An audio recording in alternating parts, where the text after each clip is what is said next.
oh, that's really cool. Where did you see how to do this? I'm like, I did it myself. I imagined it. And she's like, no, there's no way you did it yourself.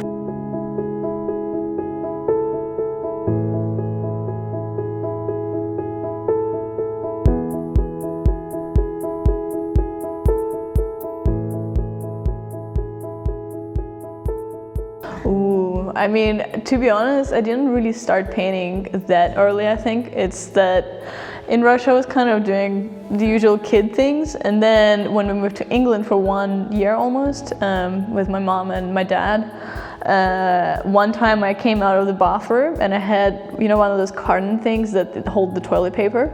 So I had the carton thing and attached to it were little pieces of toilet paper, but all together it created a little bride, like with a veil and little roses and everything, and I drew like eyes on it and stuff.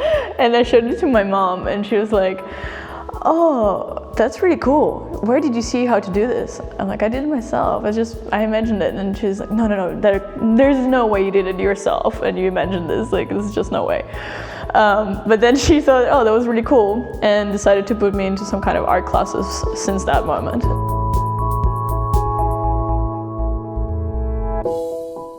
I think it was, in 2014-15, just when I moved to France, because I found this wonderful artist there named Tomasz Kaniowski. He's a Polish artist, but he lives in France for a long time already, and he's pretty much French.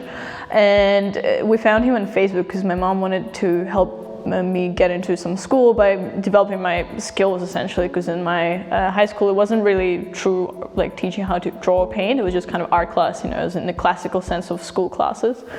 And then we found this artist on Facebook and giving private classes sometimes. So I showed him my portfolio. He said, yes, that's cool, let's do it. And then I was just kind of doing all this teenage kind of art, just painting emotional stuff and really cheesy kind of girls and stuff, things you do when you're 15 and 16, I guess, sometimes. And then he liked my portfolio somehow and decided that, I can develop something out of it. And then we spent 2 years just doing stuff together. It was really cool because, I don't know, so far everything I know about art really came from this person. He taught me history, he taught me truly why he paints, he taught me to see light in France. It's just really beautiful there, and all these Van Gogh paintings, for instance, from Arles, where he lived for like past years of his life.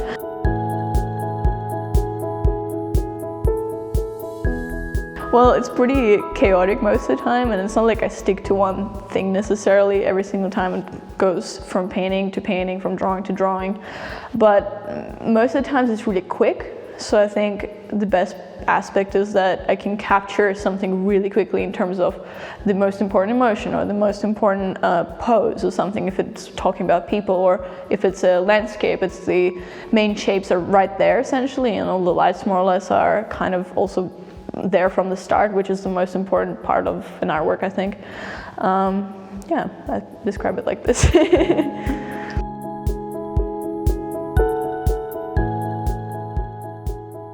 I think now it is, and sometimes I'm a bit flailing maybe it's at parts because it seems like a really hard dream sometimes, especially now that I'm alone in a new country and just kind of trying to make my way through here. But at the same time, I don't know, even though originally it wasn't my idea to be an artist, as I said, it was my mom who was like, oh yeah, your art is cool, let's put you into an art school. But eventually it did become my dream, and to be honest, my entire family is kind of creative people, so it would be rather natural for me probably to go anywhere else. Even though I did have a moment when I wanted to be a surgeon, and I kind of still do. I have a series of works where it's cut open hands and just operation table, and they did quite well actually here in school. I was showing them on one of our yearly Rundgangs, as I described to you before. And I still do take quite a lot of interest in it, but I just realized that physically and maybe I don't have enough capacity in my brain to do some things like sciences, so maybe art is a bit more my direction now.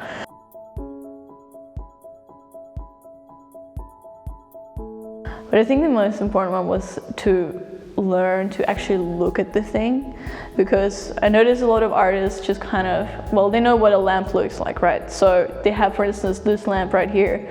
they have it as a model and they want to make a drawing of it. So they're okay, well, I've seen it a couple times right now, so I can just take it and draw it without looking at it, or look at it but very briefly, but mostly look at my drawing.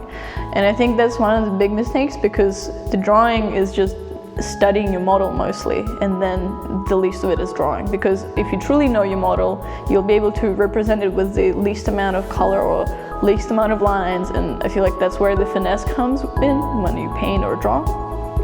And maybe, just look at your object, look at your subjects, at everything you have, just look. And that's the best the artist can do, probably, just observe all